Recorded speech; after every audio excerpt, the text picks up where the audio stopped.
All right. Well, sorry for the shakiness here. I don't have a gimbal. I am in the last minutes of prepping for the Red River Scramble. I never do a good job at getting this kind of footage where I sort of show the prep work here and getting ready. There we go. I think the camera's fogged up. But yeah. So anyways, last night I had to get the tank bag back on the bike, had to get the rack back on the bike. I did an oil change that of course somehow I totally screwed up. I still haven't put the skid plate back on, not like that does anything. See the rear stand, motorcycle stand, all my camping gear down on the floor. Had to take the British Customs slammer seat off. It doesn't really fit with the rack. And to be honest, I find the stock seat to be a bit more comfortable for the long distance travel. And you know what? I'm probably going to take this Pelican case here instead of my panniers, which, as you can see, whoa, it's bright, are out here baking in the sun after a decent hosing down. I'm going to cover this with something. I'm not sure what yet. This camera keeps fogging up. I'll show you how humid it is out here. I've got some like glass welder socks, and I don't know. I've got to cover it with something though, because it's going to burn me the whole freaking time. I put a temperature gauge in. I don't know if you can see that too well. So I can keep an eye on the engine. It's going to be the first major trip after the blowout. High-speed wobble's still there. Still working on it. Who cares? Need to adjust the rear suspension, get it set up for the racks and whatever load comes with this thing. But yeah, last-minute prep. It never ends. You know, I just can't seem to get away from working on the bike to the last minute.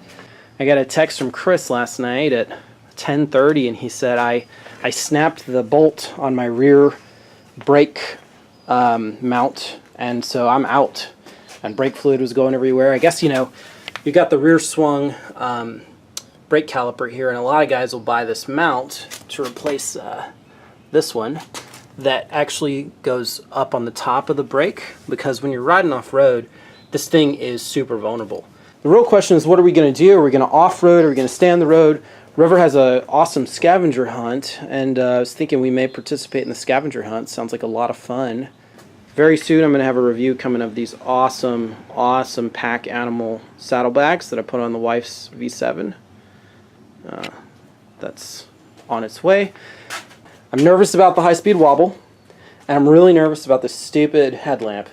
But we're definitely going to do a little bit of late-night riding today, so that's going to be interesting.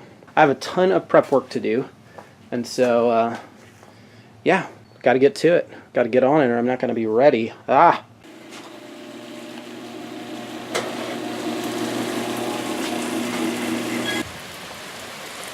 Bike's all ready to go, and this is what we're up against.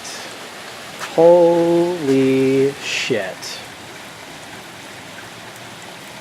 I mean, ugh, that just looks fucking miserable. I mean, you guys saw earlier today, it was sunny, we were ready to go, we were getting ready to go.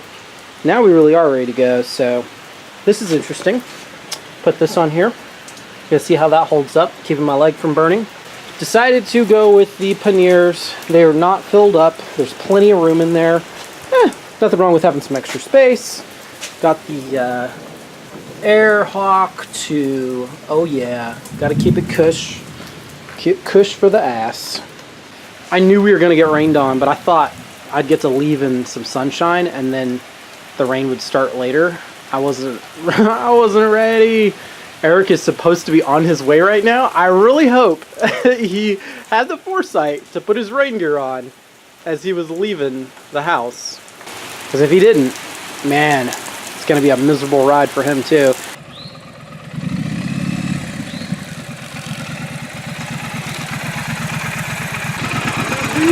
What's going on? So you got to test the waterproofing out. Yeah, did all right. There's a little leak here, but I just readjusted. All right. But now I'm hot as crap. Yeah, dude. Woo, that looks hot. Swamp bag. Yeah. Well,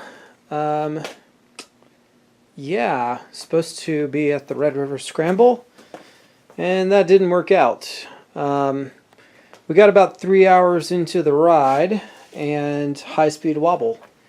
It was pretty bad too. It was like not quite a full tank slapper, but pretty close. You know, the high-speed wobble was still kind of there, but I had installed the new rear suspension and I really thought that had taken care of it.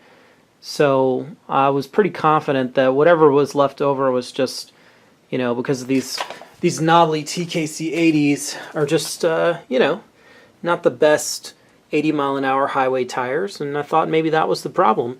But went to pass this tractor trailer doing about 75, and it felt like whatever mechanically was wrong in here just kind of dropped off a cliff. Like if there was a bearing that was bad, it got exponentially worse, and just boom, the whole bike started wobbling around, and I had one of those kind of accelerated heart rate, adrenaline slow-mo moments where I was like, it's not going to end like this.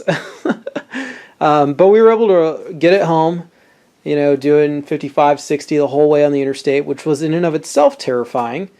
And yeah, got back that night, pulled the rear rack off, pulled off the rear tire, started inspecting everything, and I really think, like when I read online, people say that this steering head column, if you can really see that, but this steering head column has steering head bearings in it, and those bearings will they sit down in here and up here.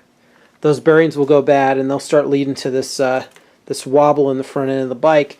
So that seemed like the most likely culprit, but obviously pulling the rears off a lot easier. And Eric said that visually he could kind of see the tire wobbling, and it's like when you see a car with a tire that's really out of balance. It kind of looked like that. And so I pulled everything off. I got the rear swing arm off. Pretty sure the rear swing arm bearings are in need of fixing. At least this one is really bad. You can hear it kind of grinding when you spin it around. You can see visually how dirty it is, which is not in and of itself necessarily meaning that it needs to be replaced, but it feels not good when you spin it. Yeah, the wheel here is brand new. The guy who had these before me said he only put like 500 miles on them, so the bearings in the wheel are good. This hub assembly, this bearing is not good anymore. I mean, it's really hard to spin, and you can kind of hear it. I don't know if you can hear that too well on camera, but you can hear it scraping as it spins. And so we're going to replace these bearings and see if that does the trick. But the Red River Scramble didn't work out. Instead, this is what I'm going to be doing, trying to fix this high-speed wobble. I'm disappointed and maybe even a little embarrassed that it's been a year now, and I still haven't solved this problem. But I will say, in fairness, last summer the bike had engine trouble. It took about 3 months to get the bike back. I looked recently and I got the bike back in like mid-November, and we had was it 2 or 3? I think we had 2 snowstorms in Atlanta last year, like legitimate snowstorms. It may have even been 3. Honestly, I can't remember at this point. It's just so bizarre. We had a brutal winter. We had a really rainy spring. And so, you know, it may have been a year since the high-speed wobble started, but it's not been like a full year of good riding weather. And so, anyways, I'm going to try and get this thing fixed. I just wanted to update you guys and let you know Red River Scramble didn't happen, and we'll see. We'll see what we can do. Get this thing fixed up.